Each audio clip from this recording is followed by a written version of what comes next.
Hello everyone, this is James Shore with another test-driven development video. Today is January 9th, 2012. This is my first recording of the new year, so Happy New Year everybody.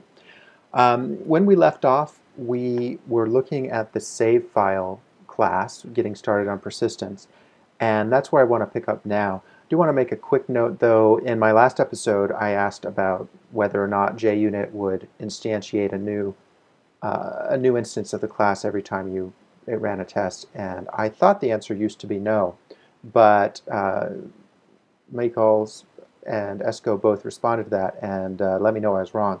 I was getting confused with InUnit for .NET, which doesn't create a new instance of each method, but JUnit does. And there's some reasons not to do it, none of which apply to a lot of my stuff. So it's good to know. I can initialize in the initializers rather than using the setup method. However, there are some things that don't work properly like that, including rules, at least according to Esco. So, not exactly sure what's up with that. The temporary folder appears to be working though, so I'm going to let that go. All right, so actually, you know, I'm gonna pause the video for a moment. I am gonna go make sure that my temp folder does not have a bunch of bogus stuff in it. We'll be back in a moment. Okay, I'm back. It looks like everything's working, although I can't be 100% sure, but it does look like everything's okay. So we're creating a save file. That's kind of the basics of what we need here. I think what we need to do next is maybe start to hook this up. I'm not sure where we need to go from here. As usual, when I get started with something new, I'm feeling my way along. I'm not exactly sure how I want to approach this. So, well, we're creating the file, we're overwriting the file. I suppose it would be nice to save some data and retrieve some data. That does raise the question, though, of exactly how do we want to do that. I think what we want to persist is essentially the contents of application model. So the stuff that shows up in the UI, which, let's go to our application. Oh, did I remember to? Yeah. So if we run the application, basically what we want to persist is the starting balance, the cost basis, spending, and actually it'd be nice to persist the location of the window and the size of the window.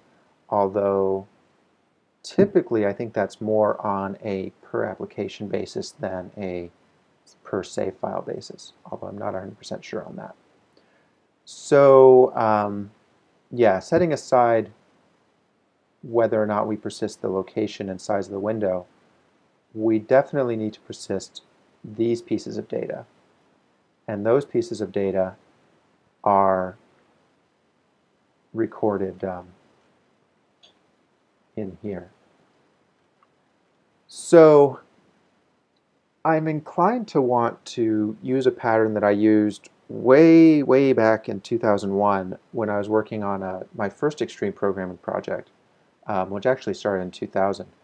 And what we did was we split out the data from the thing that was from the domain level class. Now this is an application model. It's not technically a domain level class, but it's a lot like a domain level class.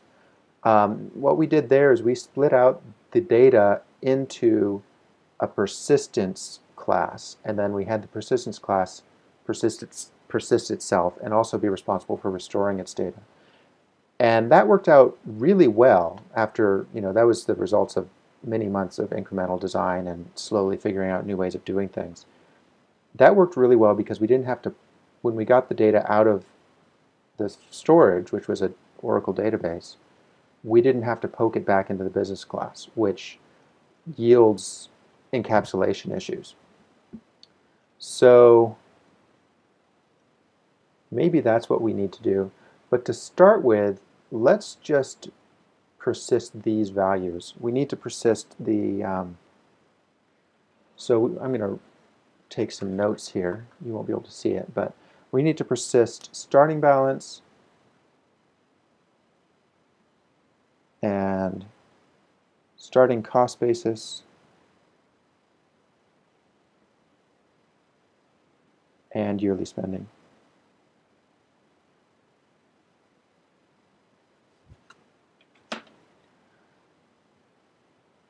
So, and if we do that, we'll have a save file. Now, technically, we have a save file now, but we're not doing anything interesting. The file's empty. So I think it would be useful to save those pieces of information. Now, I know that in the future, I mean, we don't want to look too far ahead when we're doing agile development, particularly when we're doing incremental design. But I know that we're going to add more fields to our UI. We've got it in our UI sketch, which is here. It's out of date, but this is the general idea. We're going to have more in our UI, so we need to be able to modify the save file, which indicates that we might want to put some sort of versioning information on it, just to prevent problems. There's also the question of what kind of file format we want to use. When it comes to backwards compatibility, something like XML is nice. I know that XML gets kind of a bad rap, but it is a file format that is fairly backwards and forwards compatible in that a file that I write today can be read by something written in the future, and actually vice versa. A file written in the future can sometimes be read by a program written in the past. So that might be an option. Let's start with just something really simple. Let's not do anything too sophisticated just yet. Let's just say that we want save to record the starting balance.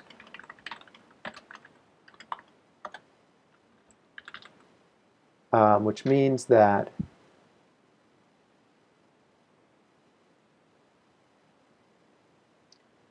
we'll need to, oh, I just realized that this needs to be fixed.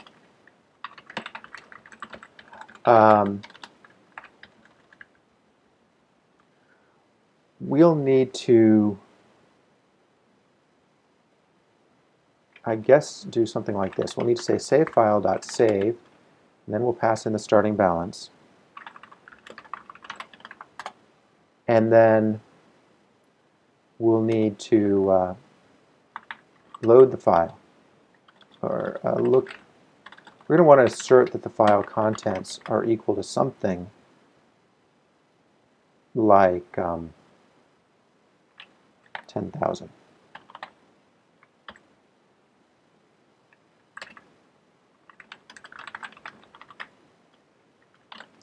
This is all just pseudocode. Another thing that we're probably going to want to do is we're going to want to make sure that the save file contains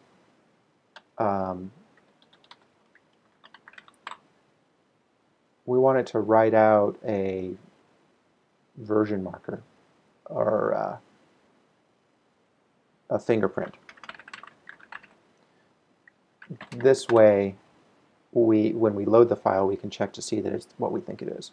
So we're going to want to say savefile.save, and then we're going to want to assert that the file contains our fingerprint, which let's call it com.jamesshore.finances, since that's the name of our package. And we'll call it version 1 of the file format. That gives us the ability to modify the versioning in the future. That is a little bit of looking ahead, and technically we don't need it because we could assume that the lack of the version number is version 1, but I think just as part of the fingerprint it makes sense. Okay, so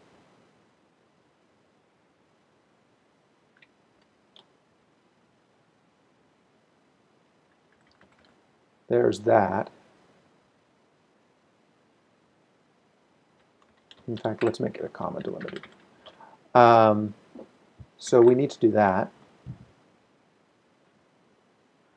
And we need to actually record information. Let's start out by just doing this. This is going to get some of our really fundamental systems in place for doing these tests.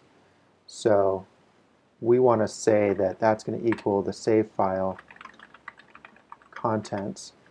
I wonder if we want to write that contents method like that, or if we want to make it a utility method. Let's make it a utility method for now. So we'll write a method called saveFileDump that actually dumps out the contents of the save file.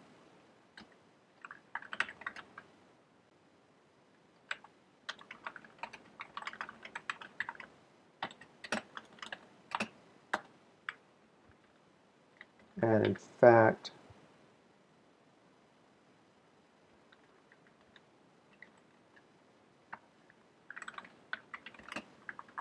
let's have that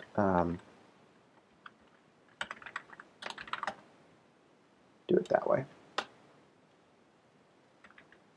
Okay. Now this isn't happy. Why is that? Oh, probably because it throws an exception.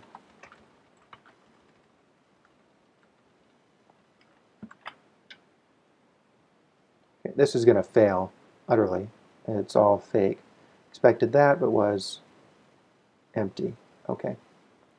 So now we need to actually load in the body of the file. And who was it? Esco, I think. Yeah, Esco pointed me to this apache.commons.io package, which looks helpful. So I think I'm going to see if I can use that. Okay, I'm back. So actually I looked at the Apache stuff and I didn't see anything that made it really easy to do what I wanted to do. It looks like some really useful stuff, but I was looking for something along the lines of what .NET has, which is the ability to just say file, read contents, and write to file. And I didn't see that. But I did write something similar a while ago, a couple years ago, when I was writing a little D&D script. Basically, I wrote some code that does exactly what we want, which is take a file and return the entire contents as a string. That's what we need here. That really ought to be good enough unless we try to load a really large file. So we need to deal with that. Deal with loading excessively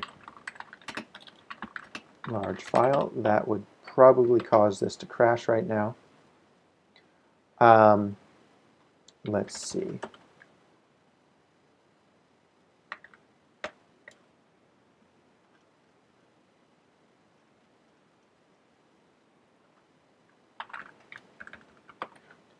I think that will work.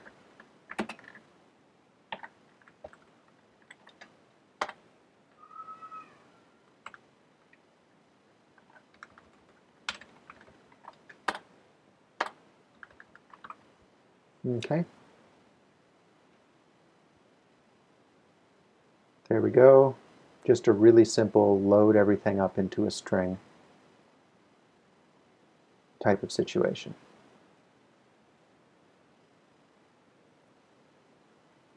Okay.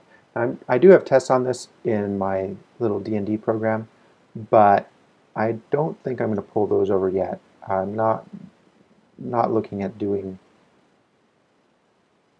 much with this just yet. Okay, so now that we have this, we should see the same error, I suppose. Right. But now, if we go into save file and we actually wrote something to it, we would see that change. But we're out of time for today's episode, so that's what we'll pick up with next time. Thanks very much for watching, everybody. I will catch you next time.